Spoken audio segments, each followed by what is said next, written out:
Since Reason to Die has been discontinued, some fans took it upon themselves to create their own fan projects or remakes of different games of the series. There's honestly no problem with creating these type of games. I think it's really great that talented people of the community can come together and create their own projects that mimic the original or go on to become something new.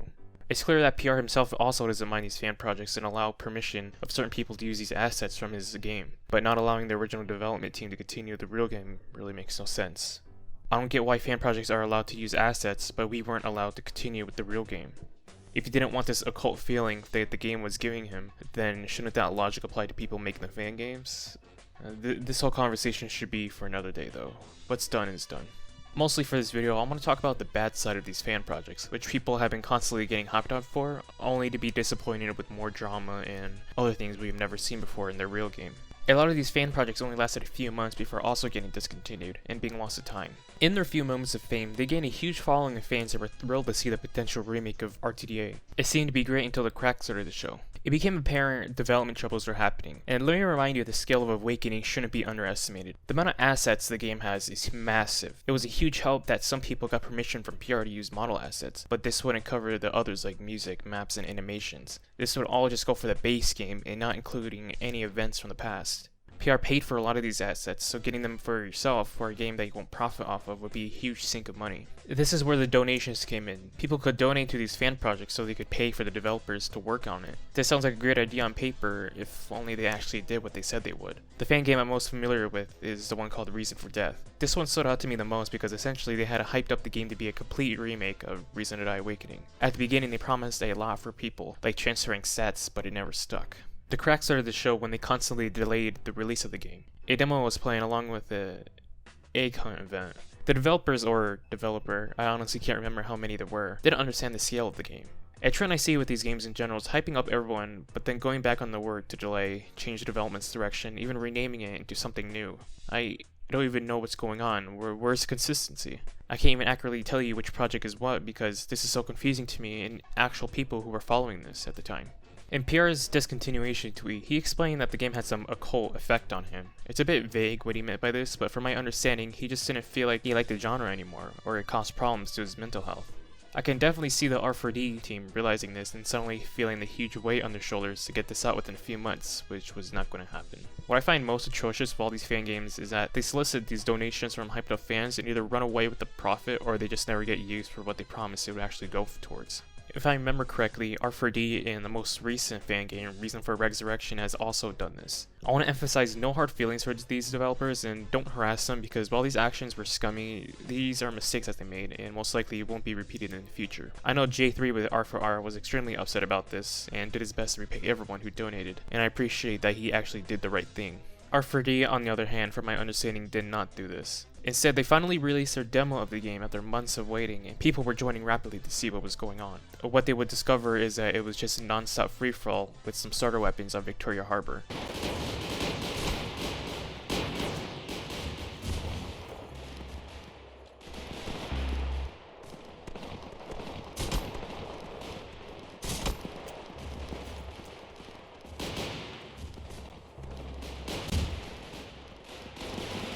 If you look further, you'd also realize that these guns were actually free models. And do you want to know how I know this? It's because this is the same gun system I used to experiment animating weapons with 6 years ago.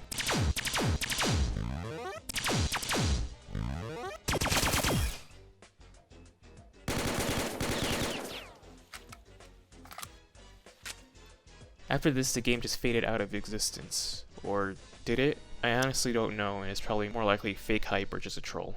Anyways, right now R4R is currently the trending fan game for mostly drama-related reasons.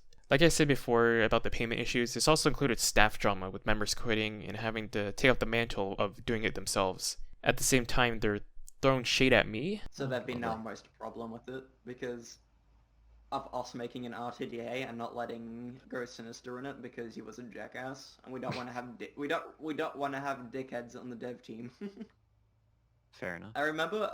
I will admit, and when I got angry because I remember his community were like ganging up and bullying me.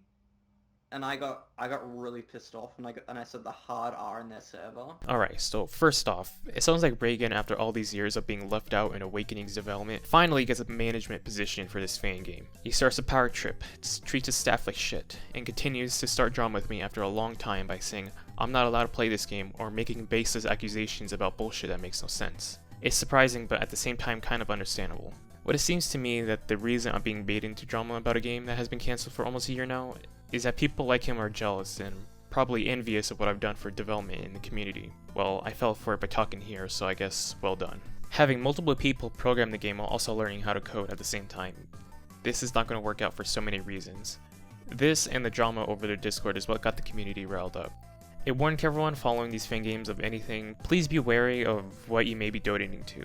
Most of the time these games shouldn't even be making profit because it will be taken down. If you're willing to donate, always look into the development of these games and what promises they are giving. Do they have gameplay? Are their goals ambitious? Are their developers credible? Things like that. And for reference, this will probably apply to the next Psy devlog I'll eventually be releasing, but I'll talk more about that at the end. I don't want to end the video on a bad note, so I'll talk about a Reason to Die inspired project I do find interesting called Will to Live. The developers actually have devlogs of progress of their mobs and how the games function. These infected types are really cool to see along with the reimagined UI. If I remember correctly, the team behind this are actually experienced developers who have an idea of what they're doing, which is impressive to hear all about this.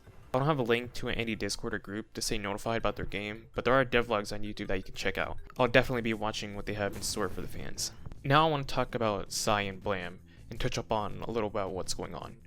Unfortunately, progress is still slow and I'm planning on hiring new people to continue our project. I'm currently planning who we will be looking for and possibly who else we may need for development. This most likely will be ready and open for the next side devlog where I'll talk about what we're looking for. I know this might sound sketchy despite all I just said before, but this is exactly the reason why I chose not to reveal much about the game in the first place. I don't want to hype up everyone for the game while we have little progress. I don't want to make the fans feel betrayed or let down because of the promises I could make about the game and then say these plans have been abandoned or there's no progress behind it. The next devlog will talk about who we're looking for and what we've created in the meantime. We've upgraded the infected we've already created to stand out and I think everyone's going to love what they see.